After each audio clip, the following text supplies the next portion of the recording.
I apologize. So, Mr. Simmons, how can I be of assistance, sir? I just want to know where's the boat, and I need to see the the receipt or whatever, of how much you paid, and work out how I'm gonna get the boat back. That's all I need. So at this point, the boat has been broken down. So I thought it was salvaged. It was broken down. It was broken down. It's at a boatyard or the remains of the boat, whatever is there, is at a boatyard on the Miami River. Somebody sent me the address earlier, but I have to look it up. I guess just to be transparent with you, I know there was contact made with the scrap yard or the yard where it's at. They are concerned about giving you the exact location just because, I guess they've had problems with people who not say you'll be a problem. Oh, I was about to say. With people in the past with the other financial concerns have not been dealt with. So what I'll do is I'll go get you a copy of the invoice and all that stuff right now. If you give me 2 minutes, I'll print that out for you, give you that, and I guess we can call them. I don't even know the number. I guess we call them, see what is there, what physically is still there. Yeah, it's $300,000 worth of aluminum. At this point, I believe at this point there'd be nothing left because since it wasn't going to be stored, they had to break it down, and it being all, I believe, aluminum, they just broke it all down. So who kept the aluminum? The scrap yard would have it. So they took I was trying to get it out the next day, but I couldn't talk to you, so they just took it and scrapped it. My understanding of the status or the condition of the boat was it was inoperable. A lot of the stuff had been damaged and not water damaged and not salvageable anyway. And they did wait 2 days. I think you had spoken to Belcher. He said it was going to be done that day. Right. He waited. Yeah, but I came the next day and I couldn't contact you. I mean, I came here. They said you were in a meeting. Then they told me you were in a meeting like 3 different times. I was trying to get to you, couldn't get to you. So it was impossible to make anything happen because I couldn't get to you. And Belcher, when I tried to get to her, she said that she didn't know anything about it, that I had to talk to you. Then Belcher told me to come over here and talk to you, and he came over here again. Remember the second day he came the second time. And I called you too. No, not that time. Okay. That was like 3 or 4 days later. Okay. Yeah, but you'd asked me to give you a call, and I did call. Yeah. So, because I was desperately trying to get that boat back because, I needed it for financial reasons. And it was well worth it for me to get it, and so that I could finance my event. So now, I guess I have to inform them that they stopped that event. Well, let me get the information for you. I'll go print it out right now. I think there's a contact for the tow company on there, so you can call them and see. But at this point, their job was done. They were just hired to do a job to get it out and then get it to the storage. And the reason that you guys decided to get it out is because it was derelict and junk. I mean, that's what the thing is. It was derelict, and by virtue of statute, it is junked. It is considered, I guess, lay terms, it is considered to have been abandoned legally. Abandoned in my backyard. Wow. Oh, okay. How they really abandoned it? Derelict and junk. Would be the proper description. As well as a hazard because where it was located. 2311, the derelict vessel, is what they use. You use the state statute correct. I think they use 2311, which classified it as derelict.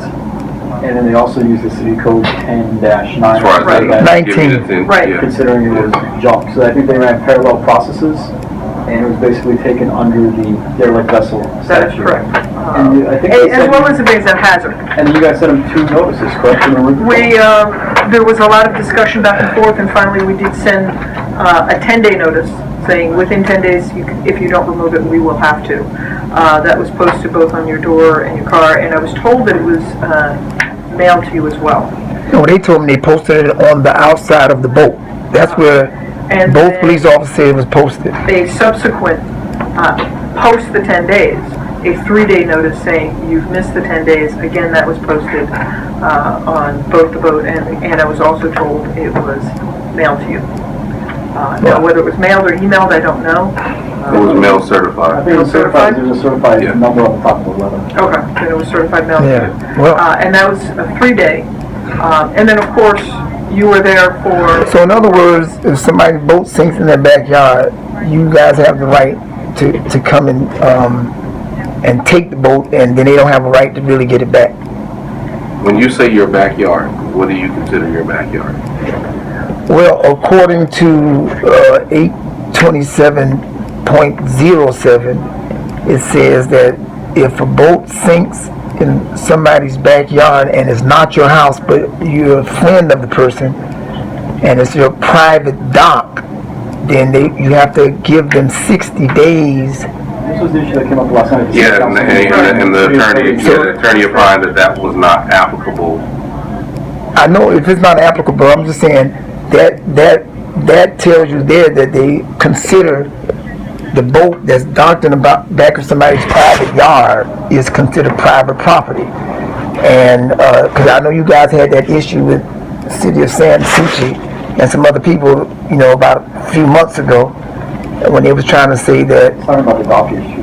the dock issue. How far the dock is Right. 20 feet, 25 feet. right, whether it's parallel or, 25 feet, 20 feet to 25 feet is supposed to be your private dock, according to their rules. If properly permitted and so on and so forth. It's not really, Yeah. the dock is yours, but the city still has the water below the yeah. dock. The city's giving you permission On to extend out into the the in city's between, waterway.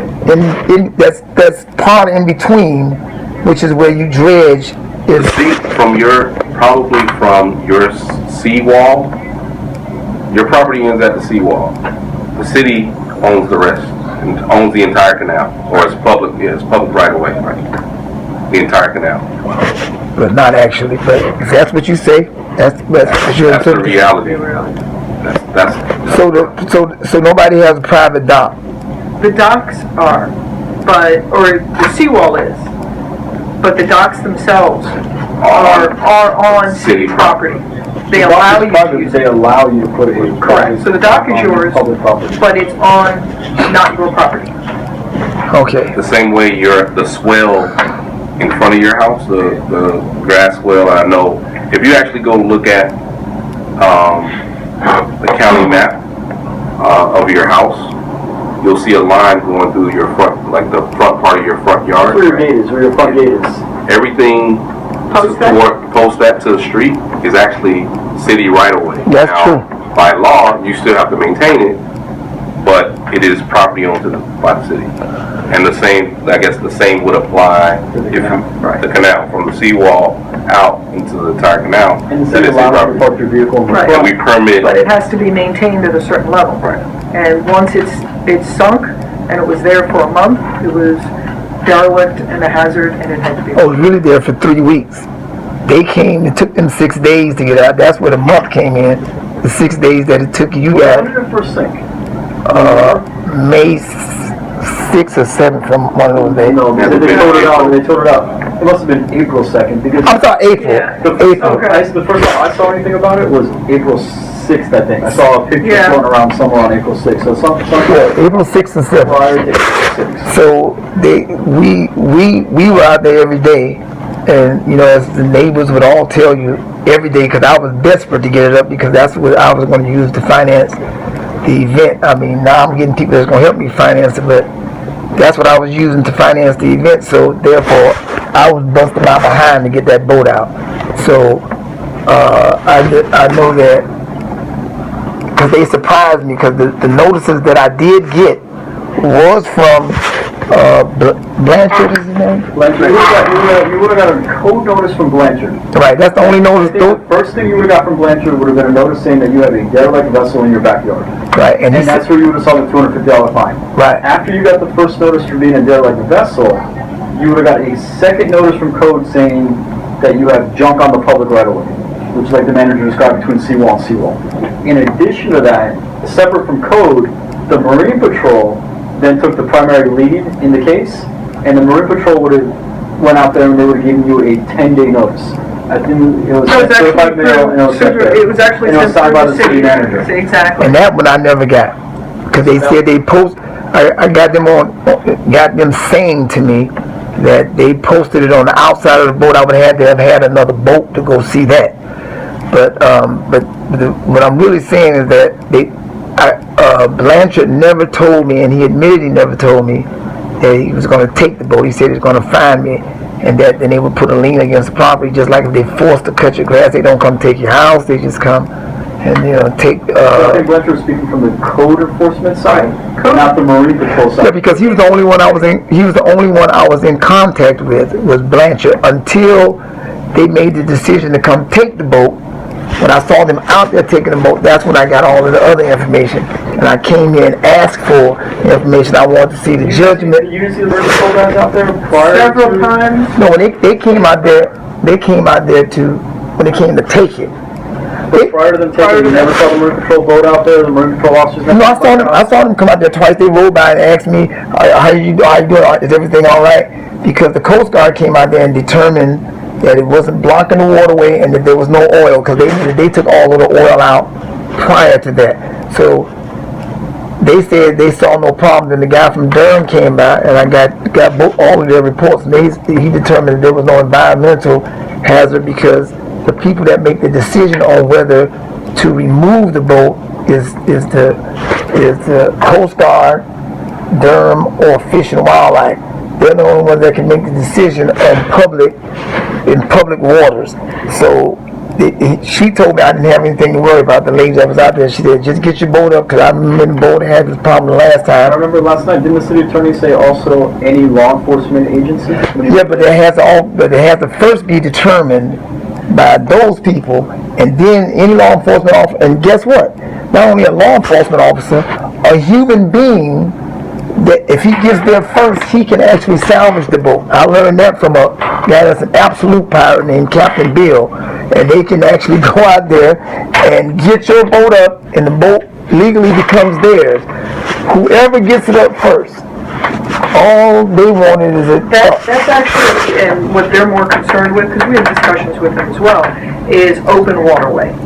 When it comes to the canals that are owned by the city and maintained by the city, what they told us was they're not responsible for removing it, but we would, and that it is a hazard. Now, it's not... So the law says that I am definitely held responsible for any boat, any person that's boat sinks. The law specifically says that person must get it out, or it becomes a criminal charge.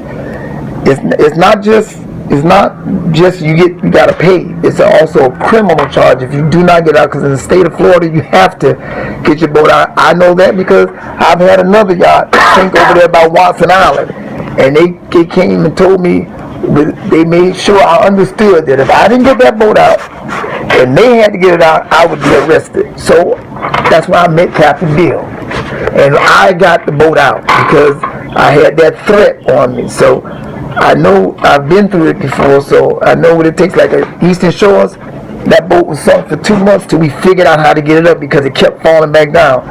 And that's how I knew they weren't going to be able to get that one up, because it kept falling back down too. And they couldn't get it up for 6 days, and they had all the everything.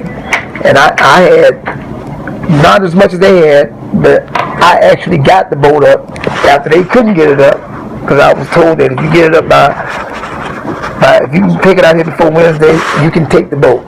I said, okay. And I went out there and got it up, because I had already got it off the mud. When I put those balloons on there, and I had that big heavy tow truck out there, we had popped it from the mud.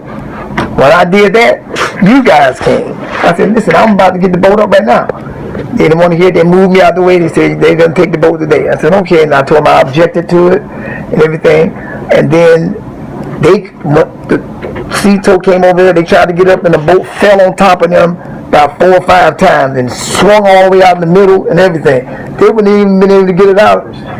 Right. Yeah. And so they couldn't get it up. Then I said, listen, man, I know how to get it up because I know the boat is off balance. I know exactly what to do to get this boat up.